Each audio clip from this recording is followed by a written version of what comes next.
Big boss house లోపలికి enter అయిన 14 మంది కంటెస్టెంట్స్ జోడీస్ అందరూ కూడా ప్రస్తుతం చాలా కామ్గా హౌస్లో కొనసాగుతున్నారు.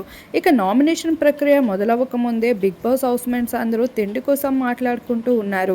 ఇక సోనియా అలానే నవీన్ వీరందరూ కూర్చొని తిండి కోసం డిస్కస్ చేసుకుంటూ ఉండగా, మరొక వైపు నైనిక తన గేమ్ ఆడినప్పుడు తన కాలు బాగా బెండ్ అయిందని, తనకి బ్లడ్ క్లాట్ అయినట్లు కనిపిస్తుంది అంటూ చెప్తూ ఫీల్ అవుతూ ఉంది. ఇంకొక వైపు బిగ్ బాస్ అయితే హౌస్లో ఉన్న కంటెస్టెంట్స్ అందరినీ గార్డెన్ ఏరియాలోకి రావాలి అని చెప్పడంతో హౌస్ మేట్స్ అందరూ కూడా వాళ్ళ వాళ్ళ పనుల్ని పక్కన పెట్టి వచ్చి కుర్చీలో కూర్చున్నారు బయట గార్డెన్ ఏరియాలో. ప్రేరణ మాటలు తన ప్రవర్తన చూస్తుంటే గతంలో కీర్తి భట్ మనందరికీ గుర్తొస్తుంది. సేమ్ అచ్చుగుద్దినట్లు అలానే కనిపిస్తుంది మాటలతో సహా. ఇక బేబక్క సైతం తన బయట ఉన్న మంచులక్ష్మి క్యారెక్టర్ని హౌస్లో కూడా దింపేస్తూ అందరినీ నవ్విస్తూ ఉంది.